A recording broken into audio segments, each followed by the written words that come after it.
इस कहानी की शुरुआत में हमें एक कैसल को दिखाया जाता है, लेकिन ये कोई कैसल नहीं बल्कि ये एक जेल है और इस जेल में उन कैदियों को रखा जाता है जो कभी सेना में थे। इस कैसल का जो कमांडेंट है उसका नाम है कर्नल विंटर, जो इस पूरे जेल का हर एक कैदी का ध्यान रखता है, उन पर नजर रखता है। अब विंटर को बताया जाता है कि यहाँ पर एक नए कैदी को लाया जा रहा है जो कि एक जर्नल है और उस जर्नल का नाम अर्विन है। ये सुनकर कर्नल विंटर पूरी तरह से हैरान हो जाते हैं क्योंकि आज तक इतनी बड़ी सेना के पोस्ट वाले किसी भी कैदी को यहाँ पर नहीं लाया गया।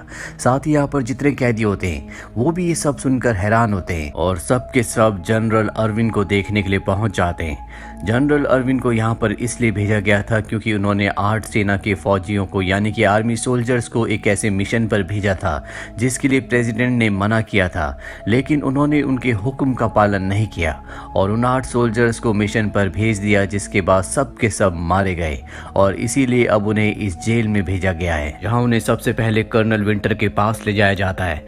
कर्नल विंटर उन्हें यहाँ के सारे रूल्स बताते हैं कि यहाँ पर कैदियों को किस तरह रहना पड़ता है। साथ ही वो अर्विन से कहते हैं कि मैं आपका बहुत बड़ा फैन हूँ, मैंने आपके बहुत किस्से सुने हैं, मेरे पास जंग से जुड़ी हुई किताबों का एक कलेक्शन है, मैं उनमें से किताब पर आपका ऑटोग्राफ लेना चाहता हूँ। और ये कहकर वो किताब लेने के लिए चला जाता है। यहाँ पर कर्नल विंटर का कैप्टन भी होता है, वो उन्हें यहाँ पर जंग से जुड़ी हुई और भी चीजें दिखाता है जो कर्नल विंटर ने इकट्ठा की हैं। इन सब चीजों को देखने के बाद जनरल अर्विन बहुत ज्यादा इम्प्रेस नहीं होते और वो कैप्टन से कहते हैं कि कर्नल विंटर ये सब इसलिए इकट्ठा करते हैं क्योंकि वो खुद कभी असली जंग में नहीं गए। और ये कर्नल विंटर सुन लेता है जिससे उसे बुरा लगता है। वो जानबूझकर अपनी किताब नहीं लाता और अर्विन से झूठ कहता है कि मुझे मेरी किताब नहीं मिल रही, जब मुझे मेरी किताब मिलेगी तब मैं तुम्हारा ऑटोग्राफ ले लूंगा। इसके बाद वो अर्विन को बाहर लेकर आता है जहां पर एक सोल्जर जिसका नाम रेमी होता है वो अर्विन को सल्यूट करता है। विंटर कहता है कि इसे आज के बाद कभी सल्यूट मत करना क्योंकि ये अब जनरल नहीं रहा, ये एक कैदी है। अब अगले दिन दिखाया जाता है जहां पर सभी कैदी खेल रहे होते हैं और खेल खेल में इनकी आपस में लड़ाई हो जाती है और लड़ाई होने के बाद यहाँ पर सायरन बजता है। सायरन बजने का मतलब ये है कि सभी कैदियों को जमीन पर लेट जाना है। सारे के सारे जमीन पर लेट जाते हैं, लेकिन एक कैदी जिसे सब ने मारा होता है वो अब भी खड़ा होता है क्योंकि उसे पता है कि वो निर्दोष है, लेकिन उसने रूल्स को फॉलो नहीं किया। इसीलिए ऊपर जो गार्ड्स होते हैं उनकी गन में रबर की गोलियां होती है और उन गोलियों से वो उसके ऊपर हमला करते हैं जिससे वो जख्मी हो जाता है। जब सब के सब कैदी खाना खा रहे होते हैं तभी कुछ कैदी जनरल अर्विन से कहते हैं कि हम चाहते हैं कि तुम विंटर की शिकायत हायर अथॉरिटी से करो क्योंकि तुम्हारी जान पहचान बहुत ऊपर तक है, वो यहाँ पर सभी कैदियों के ऊपर जुल्म करता है। हम चाहते हैं कि उसे हायर अथॉरिटीज इस्तीफा देने पर मजबूर कर दे ताकि हम सबको चैन की सांस मिले। लेकिन यहाँ पर अर्विन उनकी मदद करने से मना कर देता है। वो कहता है कि मुझे 10 सालों की सजा हुई है, मैं अपनी सजा काट कर यहाँ से निकलना चाहता हूँ। ये कहकर अर्विन वहाँ से चला जाता है। सभी कैदी उसकी इस बात से उदास हो जाते हैं। अर्विन जब बाहर जाता है तो उसके पास एक बार फिर से रेमी आता है जो उसे सैल्यूट करता है क्योंकि वो उसे अपना आइडियल समझता है। और जब रेमी ऐसा कर रहा होता है तो ऊपर से कर्नल विंटर देख लेता है। ये देखकर उसे बहुत गुस्सा आता है क्योंकि सभी कैदी यहाँ पर अर्विन की बहुत इज्जत करते हैं, जो इज्जत उसे कभी नहीं मिली। दरअसल वो अपने लिए ऐसी इज्जत चाहता था जो कभी कैदियों ने उसे नहीं दी। वो अर्विन से बहुत ज्यादा जेलस है, इसीलिए वो रेमी के पास जाता है क्योंकि उसने उसके हुक्म की तामील नहीं की। उसने अर्विन को सल्यूट किया है, इसीलिए वो उसे पूरे दिन सल्यूट की पोजीशन पर उसके ऑफिस की तरफ देखते हुए खड़े रहने की सजा देता है। यहाँ पर बारिश हो जाती जिससे उसे बहुत ठंड लगने लगती है। साथ ही उसका हाथ भी ऊपर रहते रहते बहुत ज्यादा दर्द होना शुरू हो जाता है। उसे हाथ ऊपर रखने में बहुत तकलीफ हो रही होती है, जो देखकर अर्विन उसके पास जाता है और कहता है कि तुम अपना हाथ नीचे कर दो। और जैसे ही वो अपना हाथ नीचे करता है यहाँ पर विंटर के सोल्जर्स आते हैं और वो रेमी को बहुत बुरी तरह से मारते हैं। और अब क्योंकि अर्विन ने रेमी को हाथ नीचे रखने के लिए कहा था, इसीलिए अर्विन को सजा सुनाई जाती है कि वो सुबह से लेकर शाम तक पत्थरों को एक जगह से दूसरी जगह रखेगा। अर्विन इस सजा को एक्सेप्ट कर लेता है। यहाँ पर जितने भी कैदी होते हैं वो अर्विन के ऊपर शर्त लगाते हैं कि अर्विन इस काम को पूरा नहीं कर पाएगा और कुछ लगाते हैं कि अर्विन इस टास्क को, इस काम को पूरा कर लेगा। और ये शर्त होती है सिगरेट्स की। और अब अर्विन पत्थर उठाना शुरू करता है जो उसे एक जगह से दूसरी जगह पर रखने हैं। यहाँ पर जिन कैदियों ने अर्विन के ऊपर शर्त लगाई होती है कि वो इस टास्क को पूरा नहीं कर पाएगा, वो जानबूझकर उसे गिरा भी देते हैं जिससे उसे चोट लगती है, लेकिन अर्विन हार नहीं मानता। वो सुबह से लेकर शाम तक पत्थरों को एक जगह से दूसरी जगह पर रखता है और वो कैदी जिन्होंने आरविन के जीतने के ऊपर टास्क पूरा करने के ऊपर शर्त लगाई थी, वो इस शर्त को जीत जाते हैं जिनसे उन्हें बहुत सारी सिगरेट्स मिलती हैं। इन सिगरेट्स को सैम नाम का एक कैदी आरविन के पास लाता है और कहता है कि ये सब तुम्हारे लिए है। आरविन कहता है इन्हें सब कैदियों में बंटवा दो। दरअसल वो स्मोक नहीं करता और रेमी उन सब सिगरेट्स को बाकी सभी लोगों को, सभी कैदियों को बांट देता है। यहाँ पर सब के सब आरविन की बहादुरी को जानते हैं कि किस तरह से उसने जंगें लड़ी हैं, किस तरह से उसने कई बार दुश्मनों को हराया है। सैम आरविन को बताता है कि मेरे पिता आपको जानते थे, आपके साथ वो कई जंगें लड़ चुके हैं। वो अपने पिता का नाम उसे बताता है।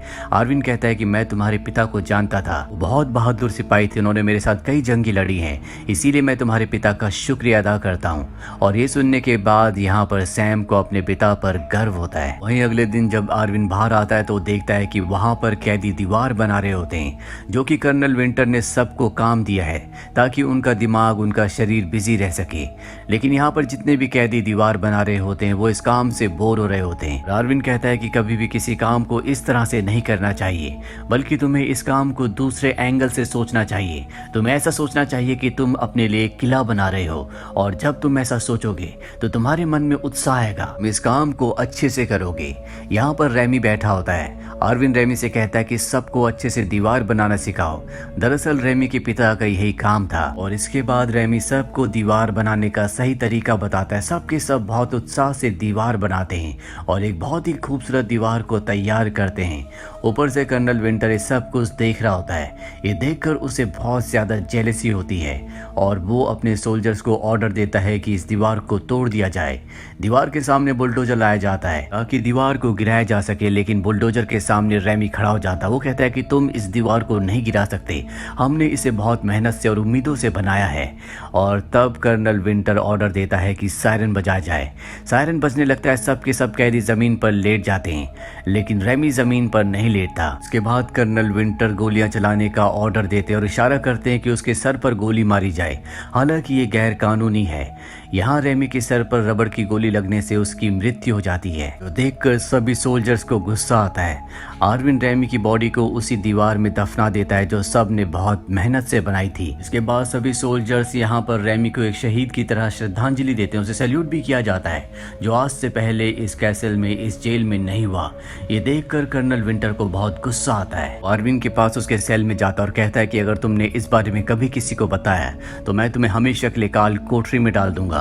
आरविन कहता है कि सभी कैदी तुम्हारे खिलाफ हैं, तुम्हें अपना इस्तीफा दे देना चाहिए। कर्नल विंटर कहता है कि ऐसा कभी नहीं होता और ये कहकर वो वहां से चला जाता है। जिसके बाद वो ब्रिगेडियर से मिलता है और कहता है कि आरविन की दिमागी हालत खराब हो चुकी है। वो यहाँ पर कैदियों को भड़काता है, उसे हमें पागल खाने भेज देना चाहिए। ब्रिगेडियर कहते हैं कि तुम्हें उसका नाम इज्जत से लेना चाहिए और ये कभी मत भूलना कि वो मेरा दोस्त है।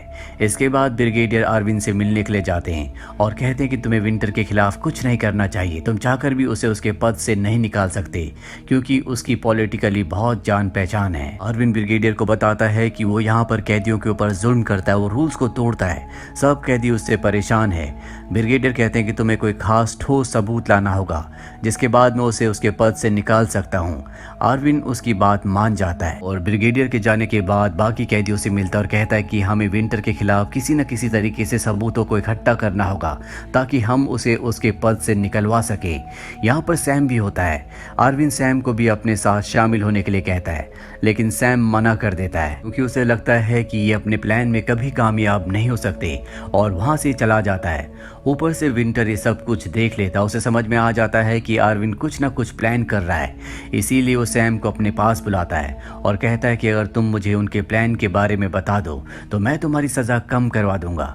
सैम उसका साथ देने के लिए राजी हो जाता है। ये आरविन को दिखाया जाता है जो सभी कैदियों के साथ एक मीटिंग करता और बताता है कि हमें पूरे की पूरी जेल में यानी कि पूरे के पूरे कैसल में अपना कब्जा करना होगा और यहाँ पर हमारे देश का जो झंडा है उसे उल्टा फहराना होगा, जिसका मतलब होता है दुख, परेशानी और पीड़ा।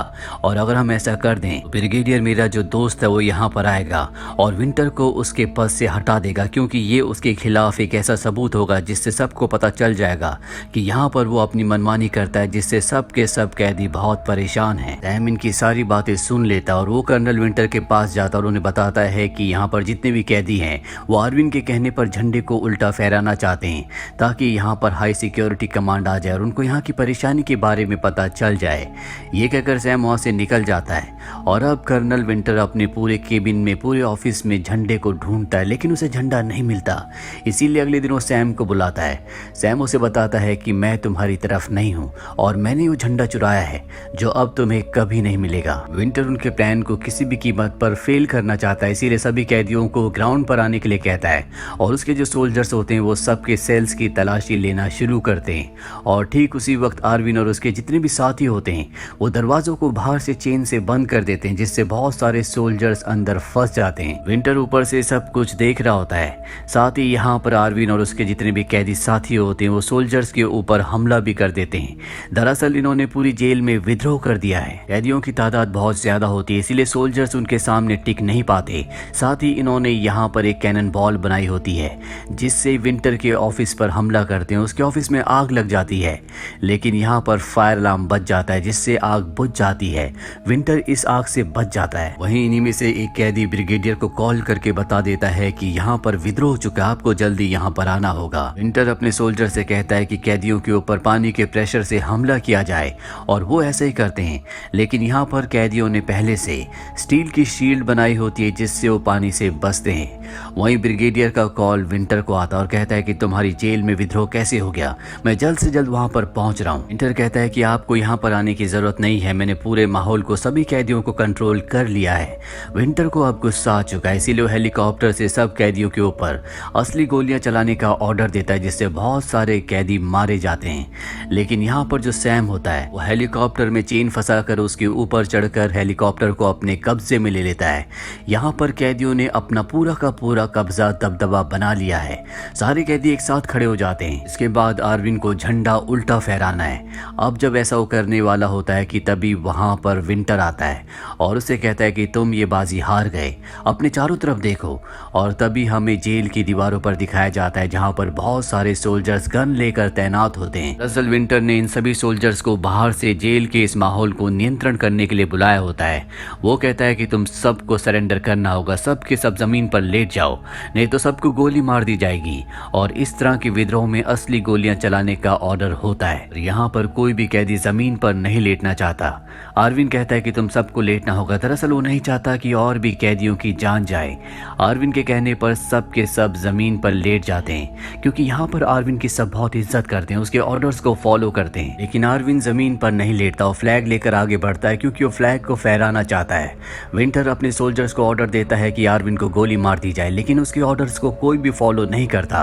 वो लगातार चिल्लाता रहता है लेकिन उसकी कोई बात नहीं सुनता, क्योंकि यहाँ पर जितने भी सोल्जर्स हैं वो सब के सब आरविन की इज्जत करते हैं। यहाँ पर विंटर का जो कैप्टन है वो भी उसका साथ नहीं देता और अब आरविन झंडे की रस्सी खींचकर झंडे को उल्टा फहराने वाला होता है कि विंटर गुस्से में उसे गोली मार देता है। आरविन को गोली लग जाती है लेकिन वो झंडे की रस्सी खींच देता है, जिससे झंडा हवा में ऊपर फहराने लगता है। सबके सब सोल्जर्स झंडे को देखते हैं और सैल्यूट करते हैं, क्योंकि यहाँ पर झंडा उल्टा नहीं बल्कि सीधा फहराया था। दरअसल आरविन का यही प्लान था जिसके बारे में किसी को कुछ नहीं पता था। सबको ऐसा लगता था कि वो झंडे को उल्टा फहराएगा, लेकिन वो हमेशा से झंडे को सीधा फहराना चाहता था कि जब विंटर उसे गोली मारे तो उसके कत्ल के इल्जाम में उसे पकड़ लिया जाए।